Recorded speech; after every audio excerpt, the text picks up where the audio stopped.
ഒരു 6-7 മാസങ്ങൾക്ക് മുമ്പ് നമ്മുടെ കേരളക്കരയാകെ ഒരു ദുരന്ത വാർത്ത കേട്ട് ഞെട്ടിയുണർന്നില്ലേ? വയനാട് ചൂരൽമലയിലെ ഉരുൾപൊട്ടൽ.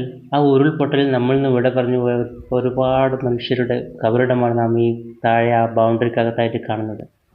ഇന്നും അവിടെ ചെന്നാൽ ഒരു തുള്ളി കണ്ണീർ പൊഴിക്കാത്തവരെ ആരും തന്നെ ഉണ്ടാവില്ല. സുഹൃത്തുക്കളെ, ഞാനിപ്പോൾ ഉള്ളത് വയനാട് ജില്ലയിലാണ്. വയനാട് ജില്ലയിലെ ചൂരൽമല. ആ പേര് കേൾക്കുമ്പോൾ തന്നെ നമ്മുടെ മനസ്സിലേക്ക് ആ ദുരന്തം ഓർമ്മ വരുമല്ലേ?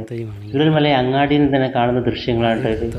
ഒരുപാട് വീടുകൾ, നമുക്ക് ഒരുപാട് മനുഷ്യരെ നഷ്ടപ്പെട്ടു പോയ ആ ഒരു പ്രദേശമാണിത്. ഇന്നും നമ്മൾ അവിടെ ചെന്ന് കഴിഞ്ഞാൽ ഒരു ശാന്തമായ മുഖം തന്നെയാണ് ഇപ്പോഴും നമുക്ക് അവിടെ കാണാൻ കഴിയുന്നത്. ഈ 6 മാസങ്ങൾക്ക് ശേഷം ഇവിടെ ചെന്ന് കഴിഞ്ഞാൽ കണ്ടില്ലേ, ആ പാലം അന്ന് ഇന്ത്യൻ ആർമിയൊക്കെ നിർമ്മിച്ച ആ പാലമാണ് ഈ കാണുന്നത്.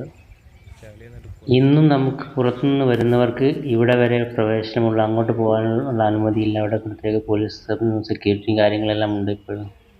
ഈ ദുരന്തം നടന്ന് 6 മാസങ്ങൾക്ക് ശേഷമാണ് ഞാനിപ്പോൾ ഇവിടെ വരുന്നത്. എന്നിട്ടും ഇവിടുത്തെ അവസ്ഥ ഇതാണ് എങ്കിൽ എന്തായിരിക്കും അന്നത്തെ ആ സാഹചര്യമല്ലേ? ആ ദുരന്തമുഖം നേരിട്ട ആ സ്കൂളാണ് ഈ കാണുന്നത്.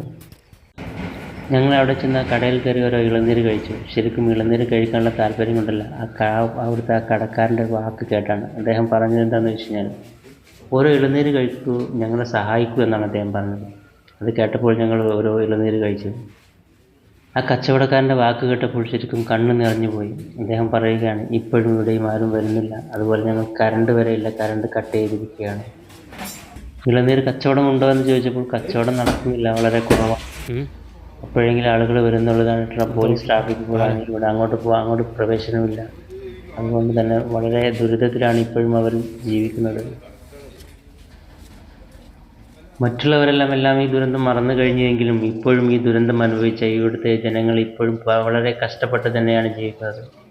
ചൂരൽമല ഇവിടുന്ന് ഇപ്പോൾ രണ്ടാമത് KSRTC ഒക്കെ സ്റ്റാർട്ട് ചെയ്തിട്ടുണ്ട് എങ്കിലും ആളുകൾ വളരെ കുറവാണ് ഈ അങ്ങാടിയിൽ. അതുപോലെ എല്ലാം കൊണ്ടും ഇപ്പോഴും ആ ദുരിതം അനുഭവിക്കുക തന്നെയാണ് ഇവർ.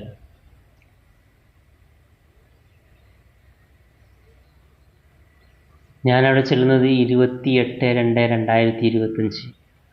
ഏകദേശം 7 മാസം കഴിഞ്ഞു. ഇപ്പോഴും ആ ദുരന്തമുഖം അതുപോലെ തന്നെ നമുക്ക് കാണാൻ കഴിയും. അതുപോലെ പഴയ വീടുകൾ എല്ലാം നഷ്ടപ്പെട്ടവർ ഒരുപാട് ജനങ്ങൾ ഇന്നും ഇവിടെ വാടകയ്ക്കും മറ്റുമായി താമസിക്കുന്നു.